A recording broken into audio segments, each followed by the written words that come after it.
죽은 자는 침묵한다고 모두가 믿는다. 하지만 관이 스스로 두드리기 시작할 때 그 믿음은 흔들린다. 지금부터 들려줄 이야기는 귀신 이야기도 도시 전설도 아니다. 이는 욕심에 의해 산채로 묻힌 한 남자의 되살아난 여정이며 그의 딸의 부름으로 구원받은 이야기다. 한 번의 두드림, 두 번의 두드림, 세 번의 두드림. 그리고 세상은 멈춰야 했다. 우리와 함께 진실의 뚜껑을 열어 가족의 사랑이 강할 때 생명은 결코 묻히지 않는다는 것을 깨닫자. 사람들은 떠나보내는 계절에 바람이 변한다고 말한다. 그날 아침 강에서 불어온 바람이 마을 길을 훑고 지나 동네 장례식장에 몰아쳤다. 노란 낙엽들이 누군가 급히 밀어버린 듯 벽돌 마당에 흩어졌다. 비는 내리지 않았지만 공기에는 축축한 무언가가 맴돌았다. 마치 그 장례가 죽은 자만을 위한 것이 아닌 듯했다. 김수연은 관 옆에 꼼짝 않고 서 있었다. 검은 한복이 그녀를 완전히 덮었고 머리에 묶인 흰 상띠는 고풍스러우면서도 어쩐지 허망해 보였다. 긴 머리는 다른 상주들처럼 풀어내지 않고 단정히 뒤로 묶어 올렸다. 거의 방어하듯이. 그녀의 손에는 2살 난 딸 민서가 있었다. 민서는 손가락을 빨며 소리 없이 울고 있었다. 아침부터 민서는 자꾸 몸을 비틀며 관을 가리키더니 모두를 소름 끼치게 하는 말을 반복했다. 엄마 아빠 아직 안 자. 아빠가 엄마 부르고 있어. 수연은 아이를 꼭 끌어안고 달래며 낮은 목소리로 타이르는 수밖에 없었다. 그녀의 마음속에서는 감정이 거세게 요동쳤다. 고통이 있었고 상실감도 있었다. 하지만 그보다 깊고 끈질긴 무언가가 있었다. 의심이었다. 그녀의 남편 박준혁은 사흘 전 교통사고로 사망했다고 전해졌다. 소식은 마치 출처불명의 문자처럼 빠르게 왔다. 이후 모든 서류는 완벽하게 믿기 어려울 만큼 깔끔하게 준비되어 있었다. 사망을 확인한 곳은 지역 병원이었지만 수연은 남편의 얼굴을 한 번도 보지 못했다. 그들은 뚜껑이 닫힌 관을 가져왔고 두개골이 부서져 열 수 없다고 했다. 수연은 의심할 틈도 없이 장례 절차가 이미 짜여진 일정대로 진행되었다. 하지만 그날 아침 딸의 말이 그녀의 이성을 뒤흔들었다. 무언가 아직 끝나지 않았다는 느낌이 들었다. 그 순간 장례식장 문에서 발소리가 울렸다. 키 큰 남자가 검은 정장을 입고 들어왔다. 차분한 표정에 얇은 안경을 쓴 그는 준혁의 사촌 동생 강민우였다. 민우는 학창시절 잠시 준혁의 집에서 지낸 적이 있었고 이후 서울로 올라가 사업을 시작했다. 수영과 민우는 오랫동안 연락이 없었지만 그는 오늘 꼭 필요한 순간에 나타났다. 이유는 알 수 없었다. 민우는 두 손을 모아 제단 앞에서 절을 하고 향을 피운 뒤 수연을 향해 가볍게 고개를 끄덕였다. 말은 없었다. 그는 민서를 보며 어색하게 미소 지었다. 아직 무슨 일인지 모르겠지. 수연은 대답하지 않았다. 민우가 낮은 목소리로 말을 이었다. 수연 누나, 지금 이런 얘기 꺼내기 적절한지 모르겠지만 슬슬 생각해 둬야 할 것 같아서요. 준혁 형이 남긴 빚이 적지 않아요. 이 집 좋은 가격에 팔면 당장 급한 일들부터 해결할 수 있을 거예요. 수연은 고개를 들지 않았지만 피하지도 않았다. 그녀의 목소리는 차분하고 낮았다. 내 남편 아직 땅에 묻히지도 않았는데 벌써 집 팔 생각을 하다니. 민우는 잠시 멈칫하더니 톤을 바꿨다. 급하게 재촉하는 거 아니에요. 다만 죽은 사람은 떠났지만 산 사람은 살아가야죠. 민서가 안전한 곳에서 자라야지 빚에 얽힌 집에서 살게 할 순 없잖아요. 그의 말이 겉으론 배려처럼 들렸지만 수연의 귀엔 조롱처럼 박혔다. 그녀는 고개를 돌려 민우를 바라봤다. 눈빛은 칼날처럼 그의 태연한 표정을 갈랐다. 죽은 사람을 너무 빨리 계산하는 사람은 대개 평안히 살지 못해. 민우의 미간이 살짝 찌푸려졌지만 그는 여전히 웃었다. 수연이 잊을 수 없는 미소였다. 가식적이고 계산적인. 그 순간 민서가 엄마의 손을 잡아당기며 관을 가리켰다. 겁에 질린 속삭임이 흘러나왔다. 엄마 아빠가 두드려. 아빠가 민우 삼촌 말 안 들으래. 장례식장의 공기가 얼어붙었다. 몇몇이 고개를 돌려 쳐다봤고 한 할머니가 주머니에서 염주를 꺼내 들고 중얼거렸다. 관세음보살 선조님께서 영험하시다면 자손에게 길을 보여주소서. 민우는 민서를 바라보더니 수연에게 시선을 돌리며 애써 태연한 척했다. 누나도 알잖아요. 애들이 상상력이 풍부해서 그래요. TV를 너무 많이 봐서 그런가 보죠. 바로 그때 둔탁한 소리가 울렸다. 쿵. 아무도 움직이지 않았다. 수연은 등골이 서늘해졌다. 그 소리는 관 안에서 났다. 민서가 엄마 목을 꽉 끌어안으며 또 한마디를 속삭였다. 아빠가 문 열어달래. 아빠가 어두워서 무서워. 민우가 더듬거리며 말했다. 그냥 나무가 수축해서 나는 소리겠죠. 아무도 그것을 믿지 않았다. 장례식장은 더 이상 단순한 작별의 장소가 아니었다. 마치 누군가가 산채로 묻혔다는 비밀이 막 드러난 듯했다. 첫 번째, 두드림 이후의 침묵은 애도의 침묵이 아니었다. 무겁고 어색하며 의심으로 가득 찬 침묵이었다. 아무도 말을 꺼내지 않았고 아무도 움직이지 않았다. 서로를 쳐다보더니 모두의 시선이 그 나무관에 꽂혔다. 말없이 놓여있던 그것이 이제는 섬뜩한 중심이 되었다. 민우가 먼저 침묵을 깼다. 그는 한숨을 쉬며 어색하게 웃었다. 마치 희극의 사회자라도 된 양. 날씨가 춥잖아요. 나무가 수축하면서 나는 소리예요. 너무 호들갑 떨지 마세요. 장례 분위기 망칩니다. 그의 입에서 나온 장례 분위기라는 말은 스스로 뺨을 때리는 소리 같았다. 몇몇 어르신들이 수군거리기 시작했다. 오랫동안 상례를 지켜온 이 할머니는 기둥 옆에 서서 여전히 염주를 쥐고 있었다. 이번엔 더 세게 쥐며 중얼거렸다. 관세음보살 원혼이 풀리지 않았다면 영험을 나타내소서. 수연은 딸 옆에 서서 온몸이 굳어 있었다. 그녀의 마음속에서 아침부터 민서의 말이 망치처럼 가슴을 두드렸다. 이제는 관이 스스로 두드리고 있었다. 그녀는 침을 삼키고 최대한 부드러운 목소리로 딸에게 물었다. 민서야, 방금 무슨 소리 들었어? 민서는 엄마를 바라봤다.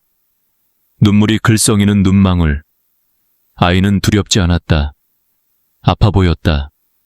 민서는 고개를 끄덕였다. 아빠가 울어. 아빠가 숨 못 쉰다고.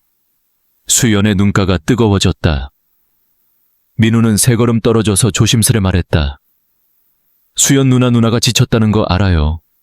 하지만 감정에 휘둘리지 말아요. 솔직히 2살짜리 애가 어른처럼 말하는 게 이상하지 않아요. 수연이 고개를 돌렸다. 그녀의 눈빛은 면도칼처럼 날카로웠다. 내가 이상한 건 네가 왜 이렇게 일찍 여기 와서 우리 부부 집에 관심을 두는 거지. 장례 연설도 하기 전에. 뒤쪽 의자에서 낮은 코웃음이 들렸다. 옆집에 사는 혜진 이모가 입꼬리를 올렸다. 죽은 사람도 보내지 않았는데 산 사람이 벌써 나무 소리 걱정을 하다니. 장례식장의 분위기가 점점 뜨거워졌다. 밖은 여전히 차가웠지만 그리고 그때 쿵! 2번째 두드림이 단호하게 울렸다. 이번엔 모두가 똑똑히 들었다. 나무가 수축했다는 변명은 통하지 않았다. 누군가 작게 비명을 질렀다. 맙소사 중년 남성이 손수건으로 이마를 닦으며 떨리는 손으로 전화기를 꺼냈다. 전화하려는 게 아니라 녹화하려는 것이었다. 진실은 때로 증거가 있어야 믿어진다. 수연은 군중을 그리고 관을 바라봤다. 두려움이 그녀를 붙잡았다. 하지만 망훈에 대한 두려움이 아니었다. 드러나지 않은 진실에 대한 두려움이었다. 민서가 다시 엄마의 한복을 잡아당겼다. 아빠가 엄마한테 민우 삼촌 가까이 오지 말래. 삼촌이 나쁘대. 어린아이의 천진한 말 한마디가 민우의 얼굴에 찬물을 끼얹었다. 민우의 표정이 굳었다. 수연 누나 진지하게 말하는데 애가 터무니없는 소리 그만하게 해요. 장례를 미신놀이로 만들지 말아요. 수연은 침묵했다. 할 말이 없어서가 아니라 상대의 심장을 찌를 말을 고르고 있었다. 미신이 사람을 살릴 수 있다면 기꺼이 믿겠어. 그 순간 누군가가 장례식장으로 뛰어 들어왔다. 회색 바람막이에 빗물이 묻어 있었고 진을 묻은 신발은 급히 달려온 증거였다. 남자가 숨을 몰아쉬며 낮게 외쳤다. 잠깐 모두가 돌아봤다. 그는 준혁의 오랜 친구 현수였다. 정전된 밤에 수연 부부와 김밥 한 줄을 나눠 먹던 친구였다. 현수는 빠르게 다가가 수연의 어깨에 손을 얹었다. 준혁이 죽기 하루 전 나를 직접 만났어. 민우가 집을 팔라고 압박하고 있다고 했어. 민우가 눈을 부릅떴다. 현수 형 이런 자리에서 함부로 사람 헐뜯지 마세요. 현수는 민우를 똑바로 쳐다봤다. 헐뜯는 거 아니야. 죽은 사람의 말을 전하는 거지. 준혁이 말했어. 만약 무슨 일이 생기면 수연이 너한테서 멀리 떨어지라고. 그리고 다음날 너도 알다시피 준혁이 사고를 당했지. 아무도 목격하지 못한 사고. 이 할머니가 염주를 놓고 제단으로 다가가 또 한 개의 향을 꺼내 불을 붙였다. 할머니는 혼잣말을 중얼거렸지만 아무도 똑똑히 듣지 못했다. 하지만 그 행동은 이 일이 더 이상 단순하지 않다는 확인 같았다. 현수는 주위를 둘러보며 목소리를 낮췄지만 모두가 들을 수 있을 만큼 또렷이 말했다. 다들 들었죠. 2번 관안에서 나는 소리. 현수가 말했다. 장례식장은 침묵에 잠겼다. 그가 말을 이었다. 죽은 사람이 어떻게 도움을 청하지? 죽은 사람이라면 민우가 날카롭게 끼어들었다. 안 돼요. 누구도 관에 손대면 안 됩니다. 그건 고인에 대한 불경이에요. 혜진 이모가 앞으로 나서며 쏘아붙였다. 불경은 살아있을 때 서로를 돌보지 않은 거예요. 죽어서도 관 속에서 편히 쉴 수 없다면 그게 불경이죠. 쿵! 3번째 두드림이 울렸다. 더 크고 더 날카롭고 더 단호했다. 뒤쪽 의자에서 떨리는 목소리가 터져 나왔다. 우린 뚜껑을 열어야 해요. 수연은 눈을 잠깐 감았다가 떴다. 그녀의 눈빛은 강철 같았다. 만약 저기 내 남편이 있다면 살아날 권리가 있어요. 3번째 두드림은 재단 위에 걸린 족자까지 살짝 흔들 정도로 강렬했다.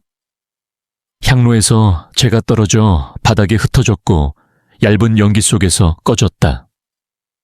더 이상 아무도 나무 수축이나 추운 날씨 아이의 상상이라며 부정하지 않았다. 그 소리는 누군가의 생명이 다른 이들의 침묵 속에 묻혀 있다는 증거였다. 수연은 몸을 곧게 세우고 민서를 내려놓았다. 아이는 방석 위에 앉았고 그녀는 관을 향해 천천히 단호히 걸어갔다. 마치 생사를 판결하는 법정으로 들어가는 듯한 걸음이었다. 민우가 급히 막아섰다. 누나 뭘 하려는 거예요? 아무도 관을 열거나 건드릴 수 없어요. 수연은 멈췄지만 물러서지 않았다. 민우를 똑바로 바라봤다.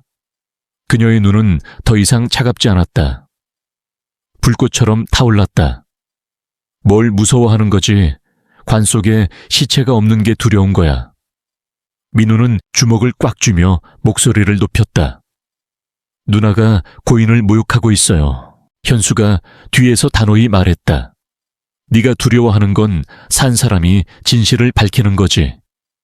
군중이 양쪽으로 갈라지며 수연에게 길을 내줬다. 그녀가 한 걸음 더 내디디자 민우는 반사적으로 방어름 물러섰다. 확신에 찬 사람의 행동이 아니었다.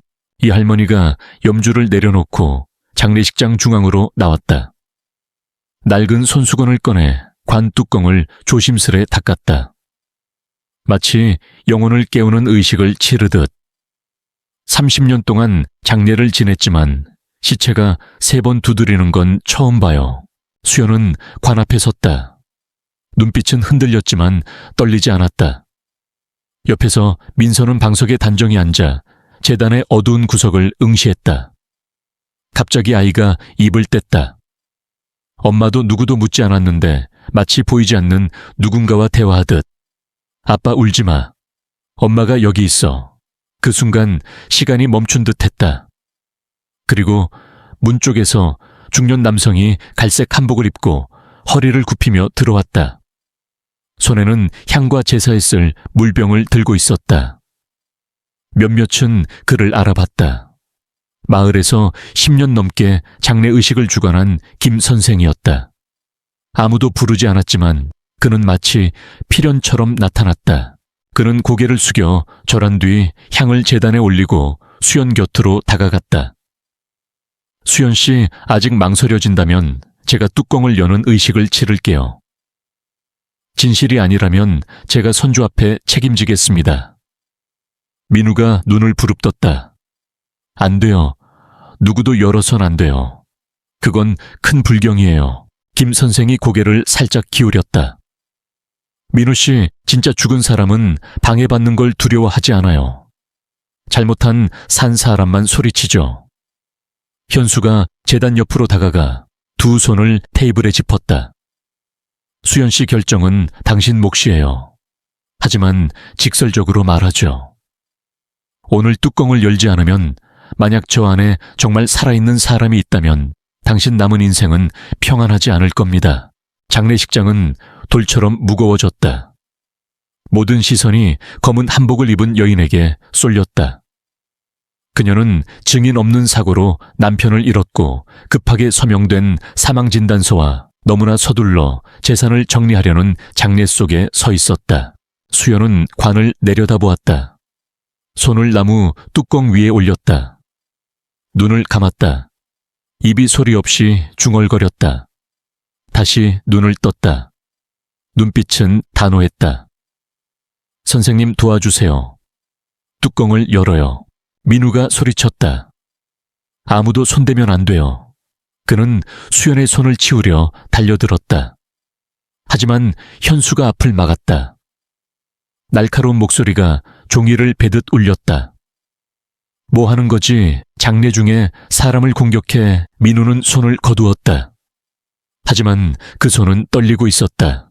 김 선생이 향 3개를 꺼내 향로에 꽂고 두 손을 모았다. 나지막이 주문을 외웠다. 이 할머니가 1개 더 불을 붙여 수연에게 건넸다. 수연은 받아 향로에 꽂고 고개를 끄덕였다. 민서가 갑자기 일어나 엄마 곁으로 다가가 한복 자락을 잡았다. 엄마 열어. 아빠 기다리고 있어. 수연은 무릎을 꿇었다. 현수와 김 선생이 관 옆에 나무 쐐기를 풀었다. 단순한 자물쇠였지만 이미 봉인되었다는 경고 때문에 아무도 손대지 않았었다. 민우는 뒷걸음질치다 계단에 주저앉았다. 수연이 뚜껑 손잡이를 잡고 힘을 주려는 순간 쿵쿵쿵쿵. 급박하고 분명한 두드림이 울렸다. 안에 누군가가 더 기다릴 힘이 없는 듯했다. 한 여성이 비명을 질렀다. 영상을 찍던 남성이 전화기를 떨어뜨렸다. 아무도 다가가지 못했다. 오직 수연 김 선생 현수만이 제자리를 지켰다. 수연이 현수를 돌아보며 물었다. 준비됐어. 현수가 고개를 끄덕였다. 수연은 용기를 끌어모아 숨을 내쉬고 마지막 쐐기를 풀었다. 쐐기가 풀리는 작은 탁 소리가 났다. 가까이 있던 사람만 들을 수 있을 정도였다. 하지만 그 소리에 민우는 정이 충격을 받은 듯 벌떡 일어났다. 멈춰, 열지 마. 누구도 허락 안 했어. 그는 수연을 향해 달려들었다. 하지만 현수가 앞을 막았다.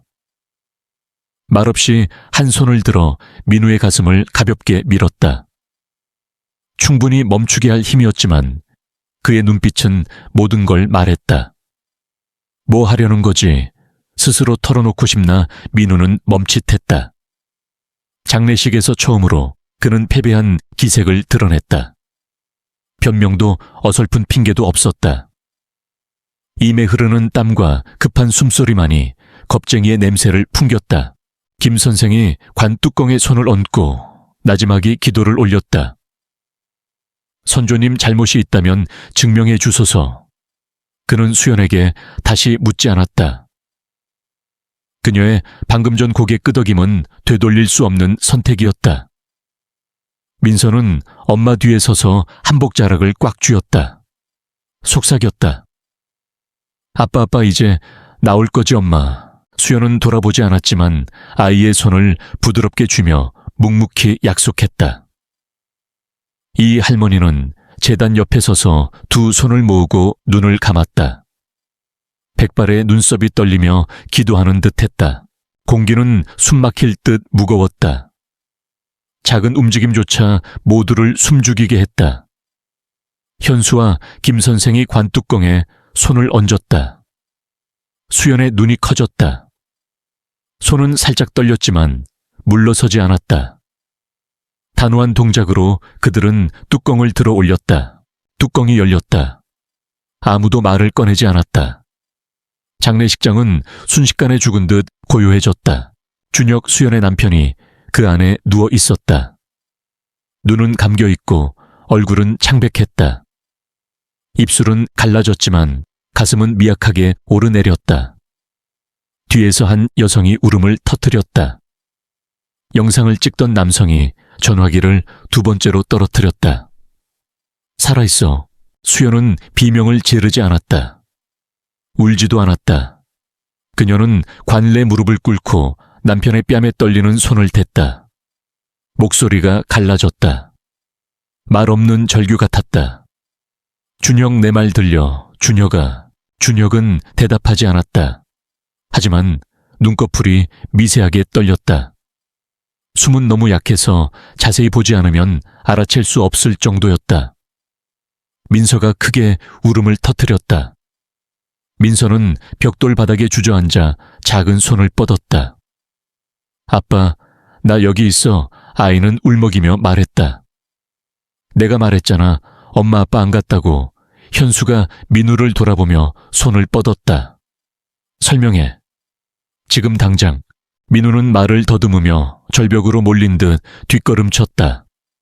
난 몰랐어. 의도한 게 아니야. 의도한 게 아니라고. 현수의 목소리가 칼처럼 날카롭게 끊었다. 의도하지 않고 사람을 산채로 묻어 의도하지 않고 사망진단서를 위조했어.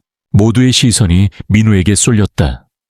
그의 얼굴은 새하얗게 질렸고 일그러졌다. 그는 도망칠 곳을 찾듯 주위를 둘러봤지만 갈 곳은 없었다. 그가 소리쳤다. 난 그냥 겁주고 싶었을 뿐이야. 가벼운 진정제였어. 알레르기가 있을 줄 몰랐어. 이 할머니가 천천히 앞으로 나왔다. 한 걸음 한 걸음이 민우의 자존심을 짓밟는 듯했다. 알레르기는 몰랐지만 사망진단서를 위조할 계획은 아주 꼼꼼했지. 다 계산했어. 민우는 무릎을 꿇고 바닥을 짚었다. 입술이 갈라졌다. 미안해요. 무서웠어요. 죽이려던 게 아니에요. 수연이 고개를 돌렸다. 그녀는 소리치지 않았고 때리지도 않았다.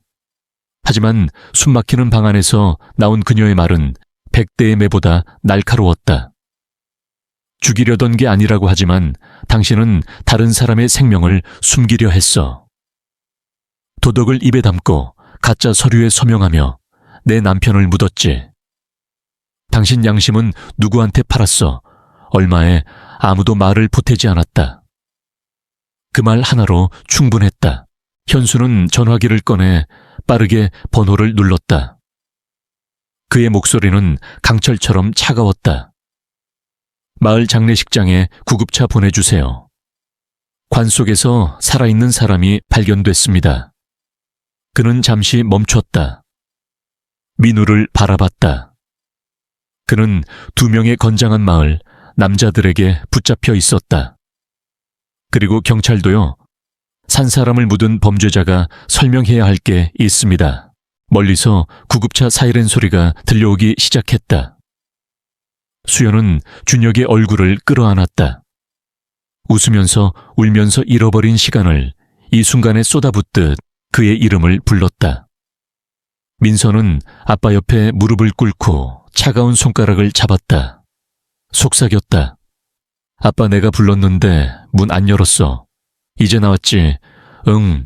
김 선생이 다가가 향 한 개를 준혁 곁에 놓고 나지막이 기도했다. 원한이 있었다면 이제 밝혀졌습니다. 선조님께서 증명하셨습니다. 저희는 사람을 구할 뿐 나머지는 하늘에 맡깁니다. 강남병원 3일 후. 아침 햇살이 먼지 낀 유리창을 뚫고 3층 소아병동의 단출한 병실로 스며들었다. 침대 위 준혁은 다른 세상에서 돌아온 듯 조용히 누워 있었다. 사실 그랬다. 수액은 한 방울씩 시간을 재며 떨어졌다. 그의 숨은 처음 관에서 나왔을 때보다 고르게 쉬어졌다. 하지만 얼굴은 여전히 핏기가 없었다. 그는 야위었고 뺨은 푹 꺼졌으며 며칠 면도하지 않은 턱수염이 듬성듬성 났다. 수연은 침대 옆에 앉아 남편의 손을 잡았다. 그녀는 밤새 깨어 있었다. 무언가 잘못될까 두려워서가 아니라 잃었다고 믿었던 사람의 손을 다시 잡을 수 있다는 게 믿기지 않아서였다. 민서는 옆에 놓인 간이 소파에 몸을 말고 엄마 어깨에 머리를 기대고 곤히 잠들어 있었다. 며칠 전 그 작은 손으로 관을 두드리며 아빠 살아있어 라고 외쳤던 아이였다. 문이 조용히 열렸다. 현수가 들어왔다. 손에는 따뜻한 죽 한 그릇이 들려있고 파향이 은은히 퍼졌다. 그는 가볍게 고개를 끄덕이며 그릇을 테이블에 놓았다. 의사 말로는 상태가 많이 안정됐대. 저런 상황에서 어떻게 버텼는지 모르겠지만 기적이야. 수연은 고개를 끄덕이며 힘없이 미소 지었다. 기적이 아니에요, 오빠. 의지예요. 살아있는 사람이 억울하게 죽을 리 없죠. 현수는 창백한 친구의 얼굴을 바라봤다. 그의 눈이 미세하게 움직였다. 수연이 벌떡 일어나 그의 얼굴 가까이 다가갔다. 준혁의 눈이 천천히 떠졌다. 준혁 나 여기 있어. 나랑 민서 여기 있어. 준혁은 몇 번 눈을 깜빡였다. 목소리는 갈라지고 약했지만 또렷했다. 수연, 너 두드리는 소리 들었어. 수연은 눈물을 터뜨렸다. 들었어. 3번 다 들었어. 매번 가슴이 찢어질 것 같았어. 널 잃었다고 생각했어. 그는 입술을 굳게 다물고 손을 움직이려 했다. 수연은 그의 손을 자신의 손에 꼭 쥐고 뺨에 댔다. 말하지 마. 아직 약해. 하지만 준혁은 고개를 저었다. 말해야 해. 방은 고요해졌다. 수액 떨어지는 소리만 규칙적으로 들렸다. 그 안에서 움직일 수도 숨 쉴 수도 없었어. 하지만 민서가 부르는 소리, 네가 사망진단서를 믿지 않는다고 하는 소리, 민우가 집 얘기하는 소리 다 들었어. 네가 나서지 않았다면 난 절대 나올 수 없었을 거야. 수연은 말을 잃었다. 그녀는 남편을 바라보았다. 마치 죽음의 소나기에서 막 벗어난 영혼을 대면하듯 그가 날 속일 뻔했어. 민서와 현수 오빠가 없었다면 집을 팔라는 서류에 서명했을지도 몰라. 준혁은 잠시 눈을 감았다. 분노가 아직 형체를 갖추지 못한 듯 삼켰다. 난 민우가 돈에만 눈이 멀었다고 생각했어. 가족을 이렇게까지 무너뜨릴 줄은 몰랐어. 현수가 가까이 다가가며 말했다. 눈빛에는 분노와 안타까움이 뒤섞였다. 우린 잘못된 사람을 믿었어. 하지만 다행히 네가 살아서 법정에서 그를 직접 마주할 수 있게 됐어. 준혁은 눈을 뜨며 날카롭게 말했다. 법정에서 소리칠 필요 없어. 그냥 거기 서서 그가 날 영원히 묻으려 했던 곳에서 내가 나왔다는 걸 그 눈으로 보게 할 거야. 수연의 눈물이 흘렀다. 하지만 그건 더 이상 고통의 눈물이 아니었다. 믿음이 다시 세워진 눈물이었다. 문이 다시 열렸다. 이 할머니가 들어왔다. 손에는 작은 보자기가 들려 있었다. 준혁이 깨어난 걸 보고 만족스럽게 고개를 끄덕였다. 너에게 향초를 가져왔어. 물에 넣고 끓여서 머리를 감아. 아군을 씻어내야지.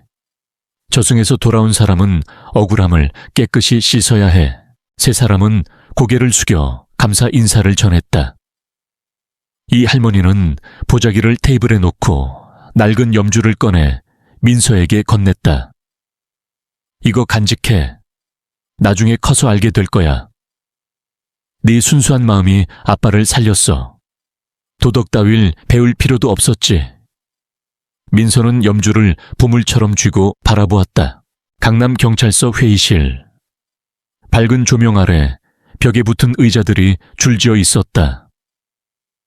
중앙에는 큰 회의 테이블이 놓였고 그 위에는 녹음용 마이크가 붉은 불빛을 깜빡이며 켜져 있었다.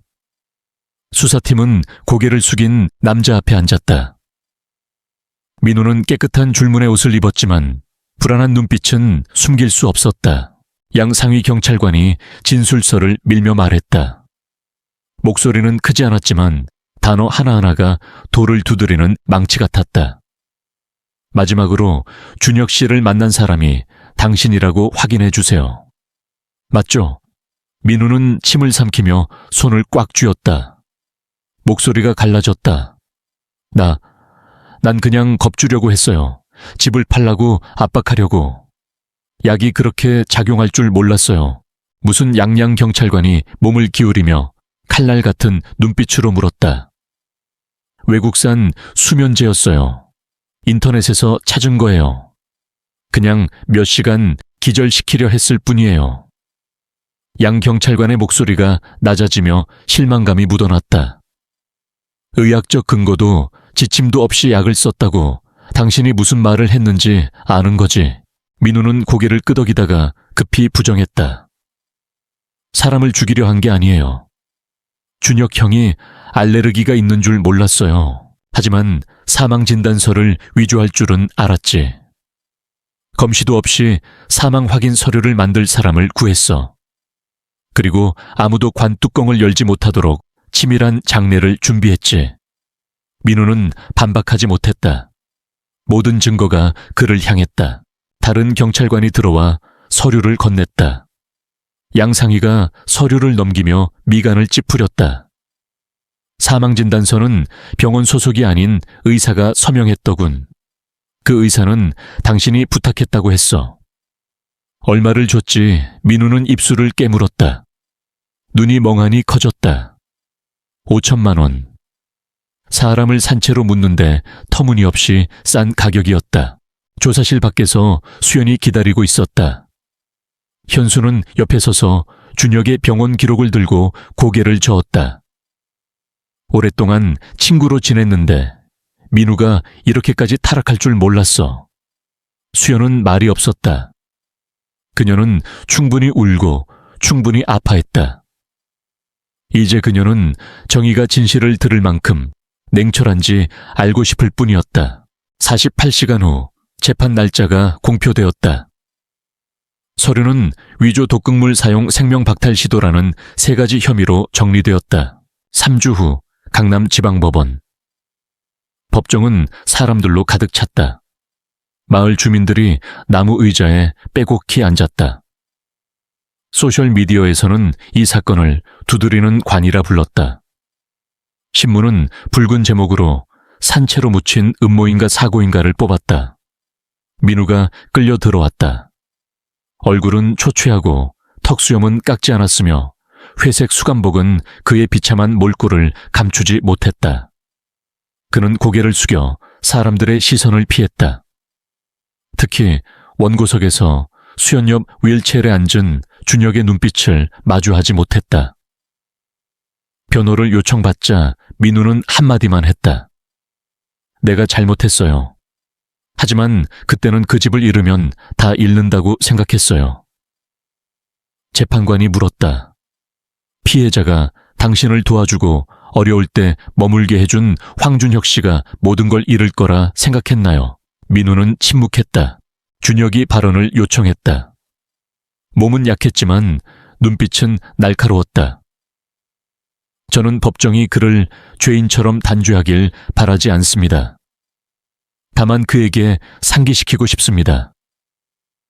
제가 그와 밥 한 그릇을 나눴던 사람이고 그가 저를 서류로 묻으려 했던 사람이라는 걸. 그는 재판관을 바라보았다. 제가 살아있는 건 운이 아니에요.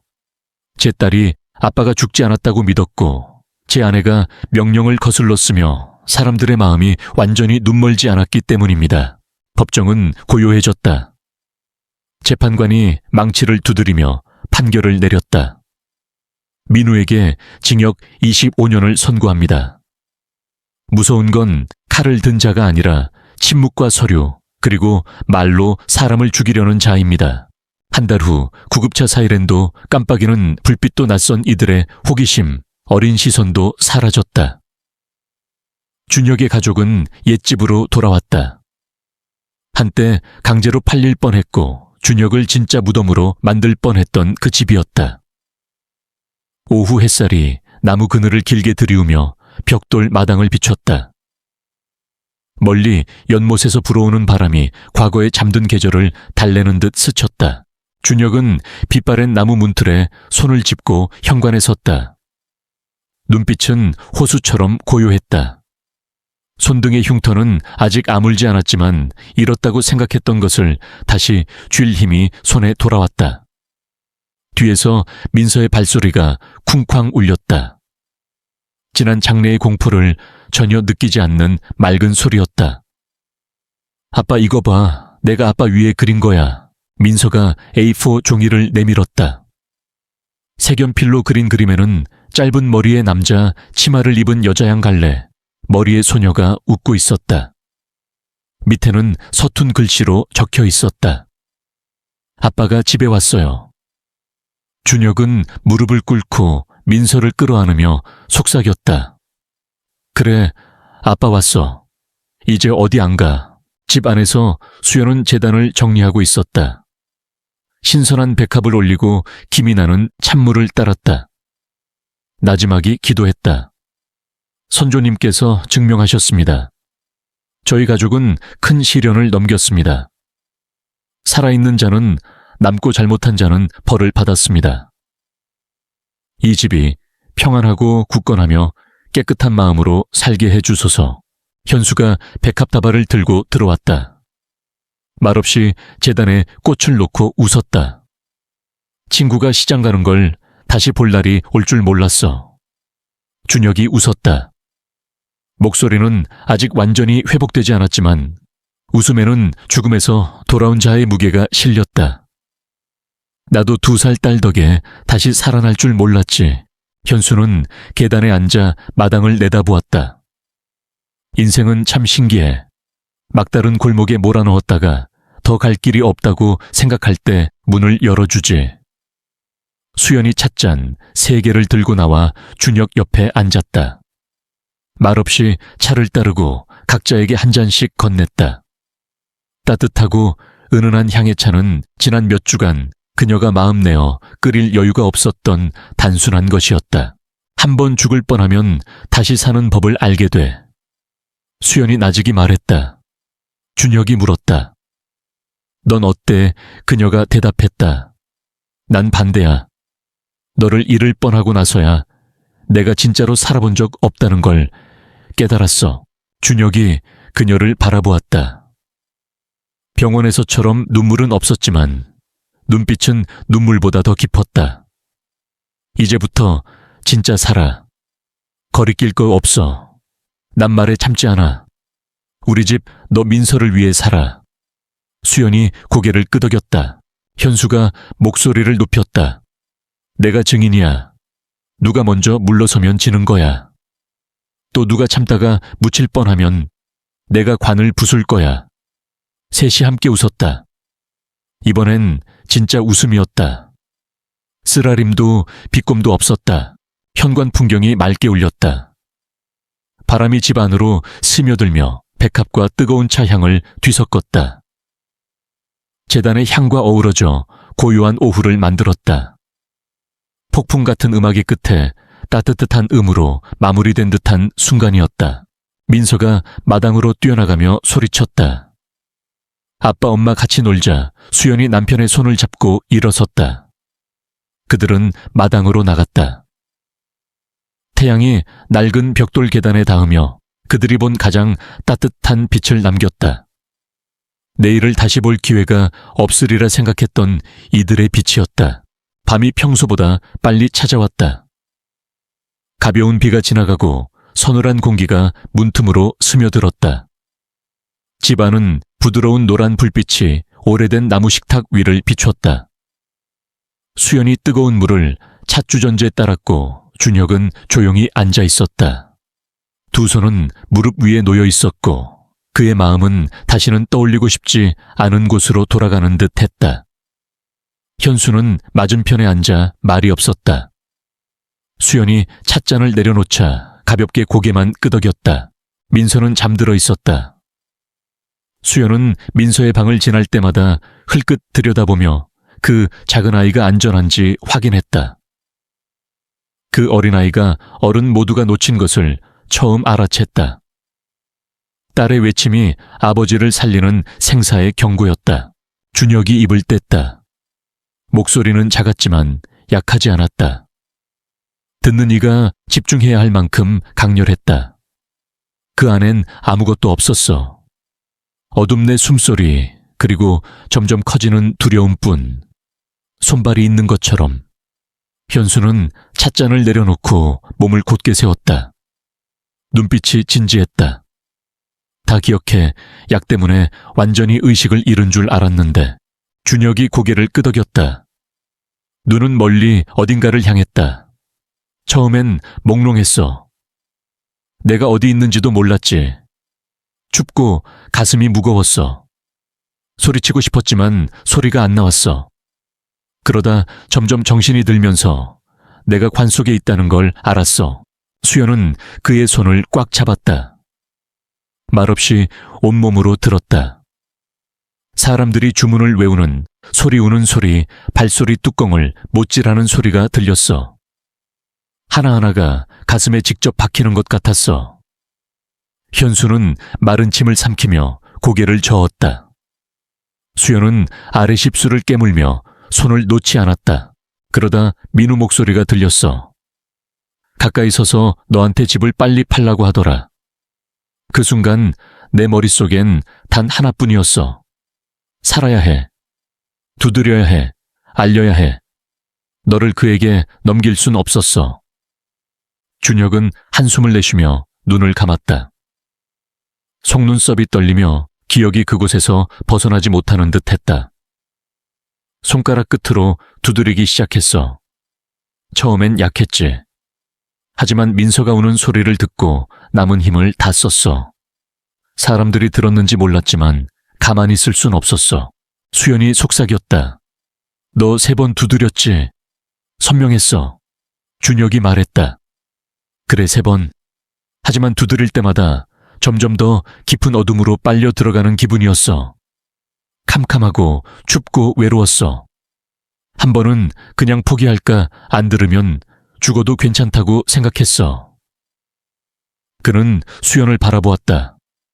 부드럽지만 폭풍 같은 눈빛이었다. 그런데 네가 떠올랐어. 너는 쉽게 설득당할 사람이 아니란 걸 알았지. 그 완벽한 장래 속에서 뭔가 잘못됐다는 걸 알아챌 거라 믿었어. 수연이 조용히 웃었다. 생기 있는 미소였다. 내가 추리 잘하는 게 아니야. 그냥 한 가지가 맞지 않았어. 죽은 사람은 고요해야 하는데 너는 아직 고요하지 않았어. 현수가 평소보다 낮은 목소리로 끼어들었다. 모든 게 치밀했어. 위조된 서류 사고 이후 급하게 치른 장례. 단 하나 산 사람의 두드림은 계산하지 못했지. 준혁이 건조하게 웃었다. 그들은 절차로 날 묻었다고 생각했어. 2살짜리 딸이 아빠를 부르는 소리에 무너질 줄은 몰랐겠지. 그는 잠시 멈췄다가 말했다. 인생은 참 편을 고르지. 수연이 일어나 안으로 들어갔다가 작은 상자를 들고 돌아왔다. 열어보니 3개의 상띠가 가지런히 접혀 있었다. 그녀와 민서 그리고 준혁의 것, 이걸 간직했어. 우리가 누구도 살아남을 거라 생각지 못한 걸 이겨냈다는 걸 기억하려고. 이제부터 얕게 살지 말자. 온전히 살자. 준혁은 아내를 바라보았다. 눈이 빛났다. 등불 때문이 아니라 더 이상 빼앗길 꿈이 없기 때문이었다. 다신 누구에게 내 몫을 두드리게 하지 않을게. 가족이 집으로 돌아온 첫 아침은 알람 소리나 일상적인 걱정으로 시작되지 않았다. 재단에 놓인 뜨거운 찰밥 한 상이 그 시작이었다. 수연이 직접 지었다. 화려하지 않고 지나친 의식도 없었다. 하얀 찰밥 참가에 소금새 향 3개뿐이었다. 선조님께 감사드려야지. 우리가 살아난 건 그분들의 보살핌도 있었어. 그녀는 식탁보를 정리하며 말했다. 준혁은 말없이 한복으로 갈아입고 머리를 곱게 빗어 재단 옆에 섰다. 향 3개를 피우고 2 손을 모아 절했다. 마음속엔 구체적인 기도 대신 한 문장만 반복되었다. 감사합니다. 숨 쉬게 해줘서, 억울하게 죽지 않게 해줘서, 그리고 다시 시작할 기회를 줘서. 민서가 연필과 종이를 들고 뛰어왔다. 아빠 오늘은 침대에 안 누워. 그럼 나랑 산책 갈까? 준혁은 민서를 안아 올렸다. 몸은 아직 완전히 회복되지 않았지만 눈빛은 맑았다. 오늘 아빠가 너 데리고 강변에 갈게. 슬픈 날들은 물에 띄워 보내자. 전고가 되자 현수가 돌아왔다. 이번엔 차나 과일이 아니라 서류 뭉치를 들고 있었다. 변호사가 도와줘서 위조된 양도 서류 전부 취소했어. 이제 이 집은 너희 부부 거야. 깨끗하고 합법적이야. 누구도 손댈 수 없어. 수연은 떨리는 손으로 서류를 받았다. 고마워 오빠. 오빠가 없었다면 다 지키지 못했을 거야. 현수가 손을 내저었다. 내가 한 건 단 하나 때문이야. 착한 사람들이 침묵하면 민우 같은 놈들이 옳고 그름 사이에서 계속 버틸 거야. 두려움 없이. 준혁이 고개를 끄덕였다. 우린 서류 때문에 죽을 뻔했지만 결국 서류로 진실을 되찾았어. 정의는 느리지 않아. 단지 인내와 용기를 요구할 뿐이야. 그날 오후 준혁의 가족은 뒷마당을 함께 정리했다. 비바람에 시든 바나나 나무와 휘어진 나무들이 있었지만 초라한 정원 한쪽에는 수연이 2달 전 심은 푸른 상추가 자라고 있었다. 네가 건강해지면 먹으라고 심었어. 이렇게까지 자랄 줄은 몰랐지. 준혁은 쪼그려 앉아 상추 뿌리 주변에 흙을 다졌다. 일하며 말했다. 이상할 게 없어. 희망으로 심은 건 오래 살아. 믿음처럼.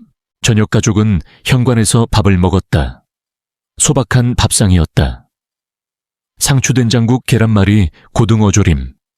하지만 그 어느 때보다 평온한 맛이었다. 수연이 차를 따르며 조용히 물었다. 누가 물어보면 산채로 묻혔던 일을 뭐라고 설명할 거야? 준혁이 미소 지었다. 고통으로 말하지 않을 거야. 깨달음으로 이야기할 거야. 현수가 끼어들었다. 그럼 누가 널 살렸냐고 물으면 누구한테 먼저 고마워할 건가? 준혁은 수연을 그리고 밥알을 씹는 민서를 바라보았다. 누구에게도 고맙다고 안 해. 그냥 그들이 날 살아있다고 믿어준 것에 맞게 살아갈 거야. 온 세상이 내가 죽었다고 생각했을 때도 밤바람이 스쳐 지나가며 흙냄새 가벼운 부엌 연기 그리고 담담한 웃음소리를 실었다. 낡은 집 마당에서 더 많은 말이 필요 없었다. 이제 모든 것은 새 장으로 넘어갔다. 4번 교도소, 3월의 뜨거운 전고. 콘크리트 벽에 햇빛이 내리쬐며 긴 그림자를 시멘트 마당에 드리웠다. 면회실 안길고 낡은 테이블이 하얗게 바랜 선으로 나뉘어 있었다. 한쪽엔 준혁, 반대쪽엔 민우. 유리벽도 수갑도 곁에 감시원도 없었다. 오늘 면회는 준혁의 특별 요청으로 마련되었다. 민우가 들어왔다. 마르고 눈이 푹 꺼진 얼굴, 햇볕에 그을린 피부 헐렁한 수감복.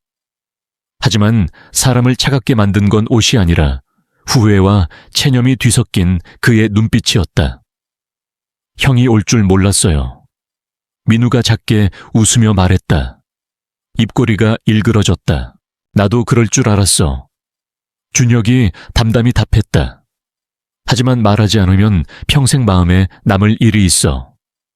민우가 고개를 끄덕이며 입술을 깨물었다. 작은 창문 밖으로 매미 소리가 여름의 전형적인 울림을 전했다.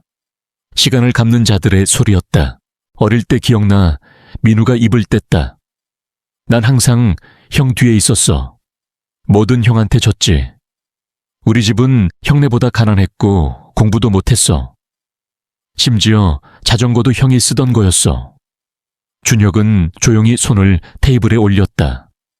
끼어들지 않았다. 그게 싫었어. 우리 집이 형과 비교당하는 게 사람들이 민우가 황준혁 반만이라도 했으면 하던 눈빛이 싫었어. 준혁이 처음으로 입을 열었다. 내가 그들을 시켜 비교한 것도 아닌데. 민우가 말했다. 형은 시킬 필요도 없었어. 그냥 착하게 사는 것만으로도 난 비교당했어. 그 말은 분노와 연민을 동시에 담고 있었다. 난 그렇게 자랐어. 노력으로 형을 못 이기면 다른 방법으로 이기겠다고 생각했지. 형이 사는 집 내가 잠시 빌려 살던 그 집을 보면서 정당한 방법으론 못 가지면 비켜가겠다고 했어. 준혁이 손을 살짝 쥐었다. 그래서 내 비켜간 길이 약을 쓰고 서류를 위조하고 날 산채로 묻는 거였나. 민우가 고개를 숙였다. 뜨거운 바람이 철창 틈으로 불어오며 곰팡이 냄새와 회한을 실었다. 형이 정말 죽을 줄 몰랐어. 맹세. 그냥 겁주고 집을 팔게 하려고 했어.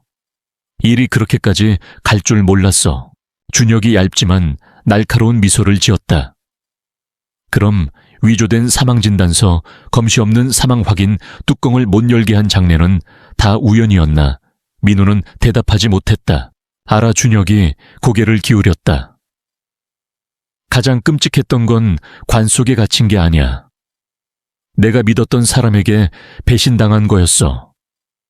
네가 내 아내에게 집을 빨리 팔라고 말했을 때, 내가 아직 거기서 숨도 제대로 못 쉬고 있었을 때, 민우가 작게 말했다.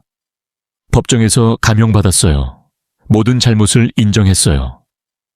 준혁이 고개를 끄덕였다. 알아. 하지만 내가 여기 온 건 사과를 받으러 온 게 아니야. 변명도 필요 없어. 마지막으로 한마디 하러 왔어.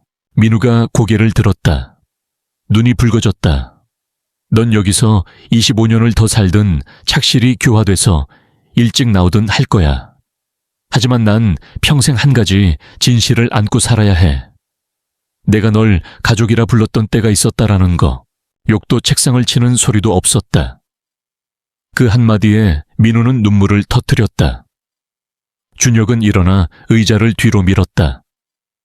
돌아서기 전 그는 말했다. 난 다시 살아났어. 하지만 넌 탐욕과 질투 그리고 한 번의 믿음으로 스스로를 묻었어. 그는 면회실을 나섰다. 밖은 햇빛이 눈부셨지만 준혁은 눈을 찌푸리지 않았다. 세상의 빛은 아무리 강렬해도 그가 삼척 깊이의 땅속에서 겪은 어둠보다 따뜻했다. 4월의 어느 저녁 달 없는 하늘 아래 오래된 기와지붕 위로 바람이 속삭였다. 현관 뒤 작은 방에서 준혁은 낡은 나무 책상 앞에 앉았다. 책상 위에는 갈색 가죽 다이어리가 놓여 있었다. 그는 살아오며 단 한 줄도 쓰지 않았던 그 다이어리를 오늘 펼쳤다. 만년필이 가볍게 철컥 소리를 내며 잉크가 종이 위로 푸르게 번졌다. 그는 한 글자씩 2살 딸을 위해 쓰기 시작했다. 그 작은 입으로 장례식에서 아빠를 부르며 그를 구한 딸에게, 사랑하는 내 딸 민서에게, 아빠의 천사에게 이 글을 네가 읽을 때쯤이면 지금보다 훨씬 큰 소녀가 되어 있을 거야. 고등학생일 수도 대학생일 수도 있겠지. 아마도 그 운명의 아침을 잊었을지도 몰라. 네가 엄마 한복을 잡아당기며 관을 가리키고 말했지. 아빠 안 갔어. 아빠가 엄마 부르고 있어. 하지만 아빠는 절대 잊지 않아. 알고 있니? 그 나무 상자 속 모든 게 캄캄했어. 숨도 못 쉬고 움직일 수도 없었지. 내 심장이 쿵쿵 뛰는 소리만 들렸어. 그리고 머릿속에서 계속 맴도는 한마디. 가만히 있지 마. 두드리지 않으면 아무도 듣지 못해. 아빠는 3번 두드렸어. 매번 손가락 끝에 온 생명을 쏟았지. 그러다 내 목소리가 들렸어. 작지만 또렷했지. 아빠, 아직 앉아. 아빠 갇혔어. 문 열어. 내 부름은 장례식장에만 울린 게 아니야. 내 가슴 속에서 터져서 날 삼키던 어둠을 깨뜨렸어. 아빠는 기적을 믿지 않았어. 네가 부름으로 문을 열어준 그날까지 넌 어른들이 잃어버린 걸 가지고 있었어. 직감과 믿음. 너는 거짓을 몰랐고 두려워하지 않았어. 어른들이 터무니없다고 부르는 걸 네가 진실로 봤지. 그래서 진실을 불렀고 어른들이 체면과 명예를 지키려 할 때 넌 그 이름을 불렀어. 이 글은 네가 대단한 일을 했다고 기억하라는 게 아니야. 그 순수한 너 자신을 지키라는 거야. 세상이 무디게 만들지 못한 그 마음을 커가면서 칭찬하는 사람, 비판하는 사람, 사랑하는 사람, 배신하는 사람을 만날 거야. 하지만 아빠는 네가 늘 그때처럼 살아주길 바래. 진심으로 솔직하게 모두가 침묵할 때도 옳은 걸 말하는 너로. 인생은 때론 영웅이 필요 없어. 모두가 등을 돌릴 때 포기하지 않는 한 사람만 있으면 돼. 그날 넌 아빠를 포기하지 않은 유일한 사람이었어. 고마워 내 작은 천사. 나무 뚜껑에서 아빠를 구해줘서. 앞으로 커갈 네가 아빠가 세상에 자랑할 수 있는 소녀로 자라줄 거라 믿어. 네가 한 번의 부름으로 아빠를 살렸다고 말할 수 있게. 사랑해 아빠. 준혁은 펜을 내려놓았다. 눈가가 촉촉했지만 슬픔의 눈물이 아니었다. 새 삶의 따뜻한 잉크였다. 그는 운이 아니라 딸의 믿음 덕에 살아남았다. 어느 맑은 아침 밤비에 씻긴 마을은 푸르렀다. 햇살은 부드럽고 바나나 잎에 맺힌 이슬이 반짝였다. 고요한 공기 속 사이렌 소리도 두드리는 관 이야기도 없었다. 그 이야기는 마을 사람들 마음속에서 끝났지만 준혁의 가족에겐 새 삶을 열었다. 오래된 벽돌집은 새로 단장했다. 화려하지 않은 흰 벽과 갈색 나무 테두리. 하지만 깨끗하고 명확한 느낌이었다. 그 안에 사는 사람들처럼. 준혁은 집에서 전자제품 수리점을 열었다. 작은 간판이 대문 앞에 걸렸다. 물건 고쳐요, 사람 안 고쳐요. 마을 사람들이 보고 웃었다. 누군가 물었다. 왜 이렇게 썼어? 준혁은 입꼬리를 올렸다. 사람이 망가지면 최고의 장인도 손 못 써. 수연은 온라인 음식 판매를 다시 시작했다. 매일 아침 민서와 함께 고기를 썰고 채소를 씻어 주문을 쌌다. 사람들은 맛뿐 아니라 정 때문이라며 주문했다. 죽음을 뚫고 살아난 건 깨끗하고 믿을만해 라고 했다. 민서는 유치원에 입학했다. 첫날 선생님이 꿈을 물었다. 의사를 꿈꾸는 아이, 선생님을 꿈꾸는 아이. 민서는 말했다. 부름을 듣는 사람이 되고 싶어요. 살아있는데 어른들이 모르는 사람을 위해서. 선생님은 전부 이해하지 못했지만 수연은 눈물이 고였다. 저녁 밥상에서 그 이야기를 전하며 부부는 민서를 보았다. 살아있는 기적 같았다. 늦은 오후 현수가 찾아왔다. 손에는 준혁이 입원 중 죽었던 백합나무를 들고 왔다. 그는 땅에 나무를 놓으며 웃었다. 다시 심어. 이번엔 꽃 필지도. 준혁은 나무를 받아 흙 냄새를 맡았다. 묻혔다가도 웃는 내가 꽃을 못 피우겠어. 이 할머니는 매달 초하루 향을 피우러 왔다. 민서에게 땅콩 사탕을 쥐어주며 말했다. 인생은 흙에 묻힐 때도 있어. 하지만 부름과 믿음이 있으면 길이 끝난 게 아니야. 3번 두드린 관 이야기는 마을의 화제거리에서 삶의 교훈이 되었다. 책에 실리지 않고 교과서에도 오르지 않았지만 준혁의 이름을 들을 때마다 사람들은 말했다. 그가 진짜 살아났어. 몸뿐 아니라 삶 전체가. 어느 오후 준혁은 현관에 앉아 다이어리의 마지막 줄을 썼다. 죽음에서 벗어난 날 시작된 기록이었다.